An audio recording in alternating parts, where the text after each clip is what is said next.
माननीय सदस्य श्री अखिलेश यादव जी।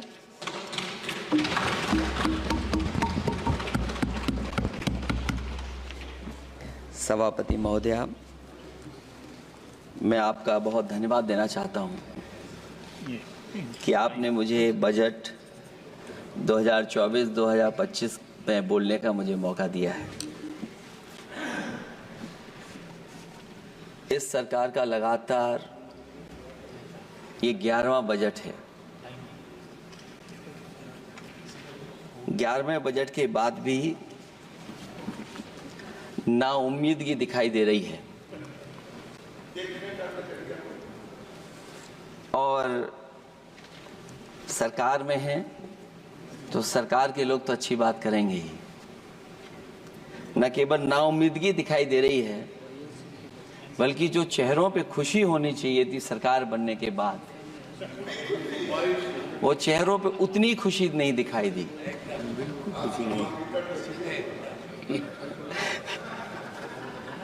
ये 11वें बजट में बेरोजगारों के लिए, युवाओं के लिए, गांवों के लिए और उनकी तकलीफ परेशानी का जो मुद्दा है वो 9-2-11 दिखाई दे रहा है मुझे। महंगाई में घर चलाना, बच्चों को पढ़ाना और घर के बड़े बुजुर्गों की दवा इलाज से लेकर के महंगाई का जो सामना करना पड़ रहा है, ये बातें परिवार वाले बखूबी जानते हैं।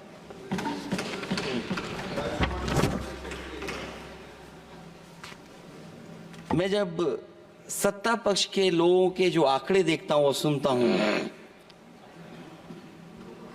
अगर इतना सब कुछ 10 साल में अच्छा हुआ है तो आप हंगर इंडेक्स में कहां खड़े हैं? अगर 10 साल बाद भी यही बात सत्ता पक्ष की तरफ से आएगी कि हम कहां खड़े हैं।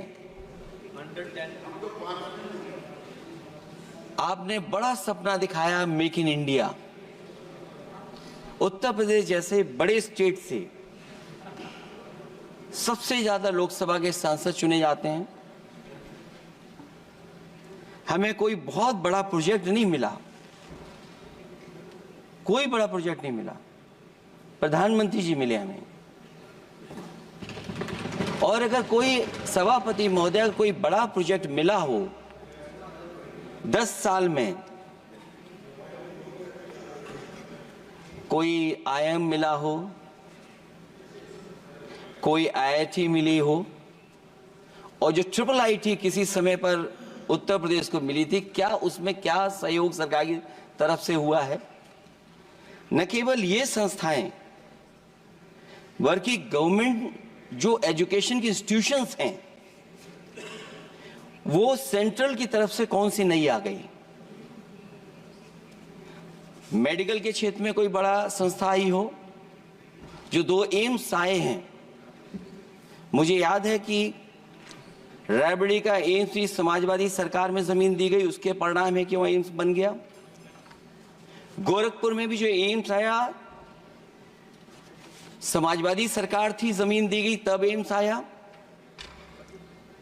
और जो एम्स आ भी गए हैं अगर वहां 2, क्या उनमें पर्याप्त इलाज मिल पा रहा है? केवल यही नहीं, मेक इन इंडिया सपना तो ये दिखाया गया था कि अगर प्राइवेटाइजेशन हो जाएगा तो नौकरियां मिल जाएंगी। कुछ हद तक तो बहुत सी चीजें प्राइवेटाइज हो गईं, लेकिन नौकरियां कम होती चली गईं। और जो सबसे बड़ा सवाल है, जो पीड़ित परिवार के लोगों को जो हक और सम्मान मिलता है, क्या ये सरकार वो दे पा रही है? टैक्स कलेक्शन में सपना दिखा रहे हैं कि हम यहां पहुंच गए हैं, आखिरकार एक्सपोर्ट क्यों कम होता चला जा रहा है? और हम जो ट्रेड डेफिसिट है उसको कैसे खत्म करेंगे?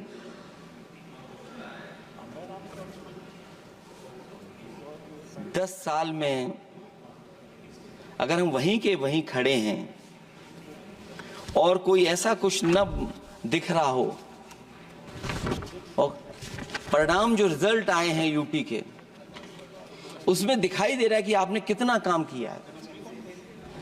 सभापति महोदय, अगर ये सब कुछ अच्छा किया होता तो क्या परिणाम ऐसे आए होते? जहां हारे ही नहीं हैं आप, सीटें ही कम नहीं हुई हैं। देश के प्रधानमंत्री जी भी वोट से हारे हैं, वोट से हारे हैं। जो कभी 5 लाख तक जीतना था जिन्हें, या 10 का टारगेट बनाया था, कितने से जीते? तो कम से कम इन चीजों को तो देखें। मैं जब सुनता हूं सत्तापक्ष लोगों को तो मुझे वो लाइनें याद आ जाती कि वो झूठ बोल रहा था, बड़े सलीके से मैं एतवार न करता तो और क्या करता।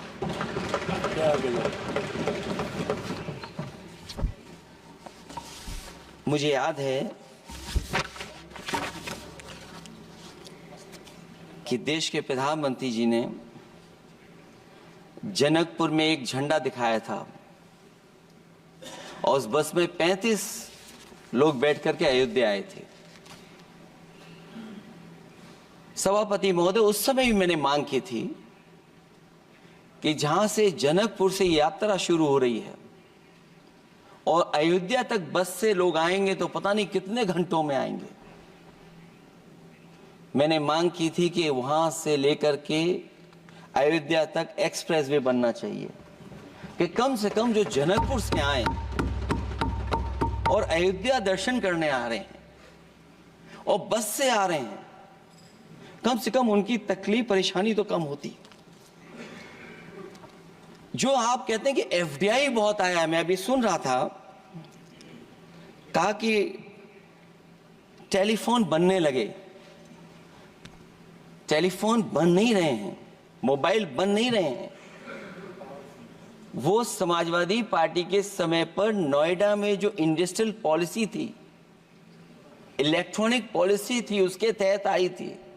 वो इंडस्ट्री जितनी आई है उस समय उस पॉलिसी के तहत आई और बन नहीं रहा है, मेक इन इंडिया नहीं हो रहा है। लेकिन जमीन किसने दी है? जमीन किसने दी थी उन लोगों को? बिना जमीन पर हवा में बना दो तो मैं आपका धन्यवाद दूंगा। उस पॉलिसी के तहत वो झूठ बोल रहा था बड़े सलीके से। आप कह रहे हैं कि एफडीआई लाए हैं हम लोग। एफडीआई, अगर पूरे देश का हम एफडीआई देखें तो उत्तर प्रदेश को कितना एफडीआई मिला है? सभापति महोदय, अगर 1% से ज्यादा भी एफडीआई उत्तर प्रदेश को मिला हो तो बताइएगा आप। जो प्रोजेक्ट डिले हो रहे हैं, जिसकी वजह से कॉस्ट ओवररन हो रही है, उसका जिम्मेदार सभापति महोदय कौन है? डबल इंजन की सरकार है। लखनऊ में भी सरकार आपकी है, दिल्ली में भी सरकार आपकी है। आखिरकार ऐसा क्यों हो रहा है? और आज ही जब सदन में सभापति महोदय हम लोग आए हैं तो एक और रेल एक्सीडेंट की खबर सुनी है। जब से ये सरकार आई है, रेल एक्सीडेंट्स और पेपर लीक में कंपटीशन चल रहा है कि कौन आगे जाएगा।